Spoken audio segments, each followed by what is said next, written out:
Hi ವೀಕ್ಷಕರೇ, ಎಲ್ಲರಿಗೂ ನಮಸ್ಕಾರ. ನೋಡಿ, ಗೃಹಲಕ್ಷ್ಮಿ ಯೋಜನೆಯ 12ನೇ ಕಂತಿನ ಹಣಕ್ಕಾಗಿ ಯಾರೆಲ್ಲ ಫಲಾನುಭವಿಗಳು ವೇಟ್ ಮಾಡ್ತಾ ಇದ್ದೀರಾ, ಇಂತಹ ಪ್ರತಿಯೊಂದು ಫಲಾನುಭವಿಗಳಿಗೆ ಸರ್ಕಾರದಿಂದ ಒಂದು ಭರ್ಜರಿ ಗುಡ್ ನ್ಯೂಸ್ನ ಕೊಟ್ಟಿದ್ದಾರೆ. ಹೌದು ವೀಕ್ಷಕರೇ, ಸಾಕಷ್ಟು ಫಲಾನುಭವಿಗಳು ಪ್ರತಿನಿತ್ಯವೂ ಕೂಡ ನಮ್ಮ ಬ್ಯಾಂಕ್ ಖಾತೆಗೆ ಇಂದು ಸಹ 12ನೇ ಕಂತಿನ ಹಣ ಬಂದಿಲ್ಲ ಅಂತ ತುಂಬ ಜನ ಕಮೆಂಟ್ನ ಮಾಡ್ತಾ ಇದ್ದೀರಾ. ಇಂತಹ ಪ್ರತಿಯೊಂದು ಫಲಾನುಭವಿಗಳಿಗೆ ನಾಳೆ ಸೆಪ್ಟೆಂಬರ್ 23 ಅಂದರೆ ಸೋಮವಾರ ಗೃಹಲಕ್ಷ್ಮಿ ಯೋಜನೆಯ 12ನೇ ಕಂತಿನ ಹಣ ಕರ್ನಾಟಕದ ಕೆಲವೊಂದು ಜಿಲ್ಲೆಗಳ ಫಲಾನುಭವಿಗಳ ಬ್ಯಾಂಕ್ ಖಾತೆಗೆ ಜಮಾ ಆಗ್ತಾ ಇದೆ. ಹಾಗಾದರೆ ಬನ್ನಿ ವೀಕ್ಷಕರೇ, ಯಾವ ಜಿಲ್ಲೆಗಳಿಗೆ ಹಣ ಬರ್ತಾ ಇದೆ ಅಂತ ನಾನು ನಿಮಗೆ ತಿಳಿಸ್ಕೊಡ್ತಾ ಇದ್ದೀನಿ.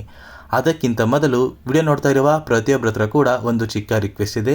ನೀವೇನಾದ್ರೂ ಇನ್ನೂ ಕೂಡ ನನ್ನ ಚಾನಲ್ನ ಸಬ್ಸ್ಕ್ರೈಬ್ ಆಗಿಲ್ಲ ಅಂದರೆ ದಯವಿಟ್ಟು ಪ್ರತಿಯೊಬ್ಬರೂ ಚಾನಲ್ನ ಸಬ್ಸ್ಕ್ರೈಬ್ ಮಾಡ್ಕೊಳ್ಳಿ, ಹಾಗೆ ವಿಡಿಯೋಗೆ ಒಂದು ಲೈಕ್ನ ಕೊಡಿ.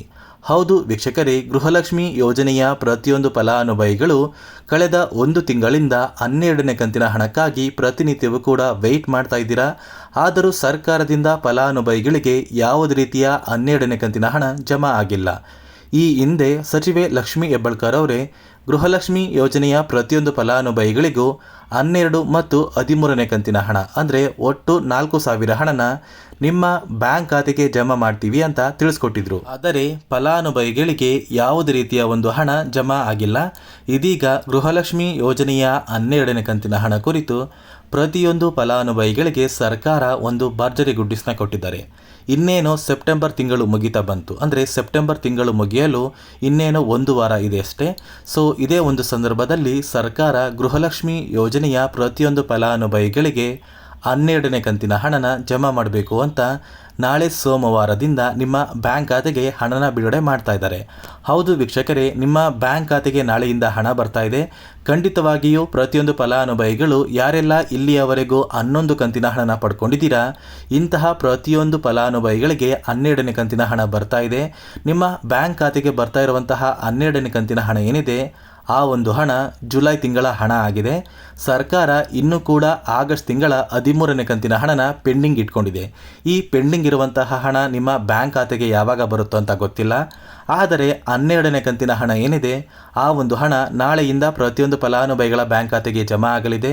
ಕರ್ನಾಟಕದ ಯಾವ ಜಿಲ್ಲೆಗಳಿಗೆ ಹಣ ಜಮಾ ಆಗ್ತಾ ಇದೆ ಅಂತ ಸರ್ಕಾರ ಒಂದು ಮಾಹಿತಿನ ಕೊಟ್ಟಿದೆ. ಅದೇ ರೀತಿ ಗೃಹಲಕ್ಷ್ಮಿ ಯೋಜನೆಯಲ್ಲಿ ಸರ್ಕಾರ ಈ ಬಾರಿ ಒಂದು ಸಣ್ಣ ಬದಲಾವಣೆನ ಜಾರಿಗೆ ತಂದಿದೆ. ಅಂದರೆ ಗೃಹಲಕ್ಷ್ಮಿ ಯೋಜನೆಯ ಒಟ್ಟು ಫಲಾನುಭವಿಗಳ ಸಂಖ್ಯೆ 1,23,00,000 ಫಲಾನುಭವಿಗಳು. ಈ ಫಲಾನುಭವಿಗಳಲ್ಲಿ 1,00,000 ಫಲಾನುಭವಿಗಳಿಗೆ ಸರ್ಕಾರ 12ನೇ ಕಂತಿನ ಹಣನ ಜಮಾ ಮಾಡ್ತಾ ಇಲ್ಲ. ಈ 1,00,000 ಫಲಾನುಭವಿಗಳು 12ನೇ ಕಂತಿನ ಹಣನ ಪಡೆಯೋದಕ್ಕೆ ಅನರ್ಹರು ಅಂತ ಸರ್ಕಾರಕ್ಕೆ ತಿಳಿದು ಬಂದು 1,00,000 ಫಲಾನುಭವಿಗಳ ಒಂದು ಹೆಸರನ್ನ ಗೃಹಲಕ್ಷ್ಮಿ ಯೋಜನೆಯ ಪಟ್ಟಿಯಿಂದ ತೆಗೆದಿದ್ದಾರೆ. ಉಳಿದ 1,22,00,000 ಫಲಾನುಭವಿಗಳಿಗೆ ಸರ್ಕಾರ ನಾಳೆ ಹಣನ ಜಮಾ ಮಾಡ್ತಾ ಇದೆ. ಕರ್ನಾಟಕದ ಯಾವ ಜಿಲ್ಲೆಗಳಿಗೆ ಹಣ ಜಮಾ ಆಗ್ತಾ ಇದೆ ಅಂದರೆ, ಮೊದಲಿಗೆ ಬಾಗಲಕೋಟೆ, ಬೆಂಗಳೂರು ನಗರ, ಬೆಂಗಳೂರು ಗ್ರಾಮಾಂತರ, ಬೆಳಗಾವಿ, ಬಳ್ಳಾರಿ, ಬೀದರ್, ವಿಜಯನಗರ, ಚಾಮರಾಜನಗರ, ಚಿಕ್ಕಬಳ್ಳಾಪುರ, ಚಿಕ್ಕಮಗಳೂರು, ಚಿತ್ರದುರ್ಗ, ದಕ್ಷಿಣ ಕನ್ನಡ, ದಾವಣಗೆರೆ, ಧಾರವಾಡ, ಗದಗ, ಕಲಬುರಗಿ, ಹಾಸನ, ಹಾವೇರಿ, ಕೊಡಗು, ಕೋಲಾರ, ಕೊಪ್ಪಳ, ಮಂಡ್ಯ, ಮೈಸೂರು, ರಾಯಚೂರು, ರಾಮನಗರ, ಶಿವಮೊಗ್ಗ, ತುಮಕೂರು, ಉಡುಪಿ, ಉತ್ತರ ಕನ್ನಡ, ಯಾದಗಿರಿ, ಬಿಜಾಪುರ ಈ ಜಿಲ್ಲೆಗಳ ಪ್ರತಿಯೊಂದು ಫಲಾನುಭವಿಗಳಿಗೆ ಸೆಪ್ಟೆಂಬರ್ 23 ಅಂದರೆ ಸೋಮವಾರ ಗೃಹಲಕ್ಷ್ಮಿ ಯೋಜನೆಯ 12ನೇ ಕಂತಿನ ಹಣ ಜಮಾ ಆಗಲಿದೆ. ಅದೇ ರೀತಿ ಗೃಹಲಕ್ಷ್ಮಿ ಯೋಜನೆಯ 12ನೇ ಕಂತಿನ ಹಣನ ನೀವು ಪಡಿಬೇಕು ಅಂದರೆ ನಿಮ್ಮ ಬ್ಯಾಂಕ್ ಖಾತೆಗೆ ಇಲ್ಲಿಯವರೆಗೂ ಒಟ್ಟು 11 ಕಂತಿನ ಹಣ ಬಂದಿದ್ದರೆ 12ನೇ ಕಂತಿನ ಹಣ ನೇರವಾಗಿ ಜಮಾ ಆಗುತ್ತೆ. ಸರ್ಕಾರ ಒಂದೇ ಸಲ 4,000 ಹಣನ ಜಮಾ ಮಾಡಬೇಕು ಅಂತ ಒಂದು ನಿರ್ಧಾರನ ತಗೊಂಡಿದ್ರು.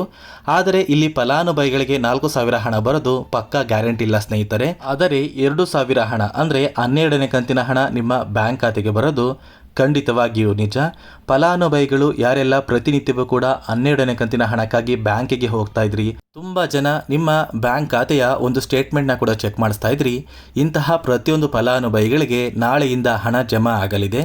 ಒಂದು ವೇಳೆ ನಾಳೆ ನಿಮ್ಮ ಬ್ಯಾಂಕ್ ಖಾತೆಗೆ ಹಣ ಬಂದಿಲ್ಲ ಅಂದರೂ ಕೂಡ ನೀವು ಯಾವುದೇ ರೀತಿಯ ಒಂದು ಬ್ಯಾಂಕಿಗೆ ವಿಸಿಟ್ ಮಾಡುವಂತಹ ಅವಶ್ಯಕತೆ ಇಲ್ಲ. ಕೆಲವೇ ದಿನಗಳಲ್ಲಿ ಅಂದರೆ ಸೆಪ್ಟೆಂಬರ್ ತಿಂಗಳ ಹಂತದಲ್ಲಿ ಇನ್ನು 7 ದಿನಗಳಲ್ಲಿ ಪ್ರತಿಯೊಂದು ಫಲಾನುಭವಿಗಳಿಗೆ ಸರ್ಕಾರ 12ನೇ ಕಂತಿನ ಹಣನ ಜಮಾ ಮಾಡ್ತಾರೆ. ಸ್ನೇಹಿತರೆ, ಇದಿಷ್ಟು 12ನೇ ಕಂತಿನ ಹಣ ಕುರಿತು ಸರ್ಕಾರದಿಂದ ಬಂದಿರುವಂತಹ ಒಂದು ಹೊಸ ಮಾಹಿತಿ ಆಗಿದೆ. ದಯವಿಟ್ಟು ಪ್ರತಿಯೊಬ್ಬರೂ ನನ್ನ ಚಾನಲ್ನ ಸಬ್ಸ್ಕ್ರೈಬ್ ಮಾಡ್ಕೊಳ್ಳಿ, ಹಾಗೆ ವಿಡಿಯೋಗೆ ಒಂದು ಲೈಕ್ನ ಕೊಡಿ.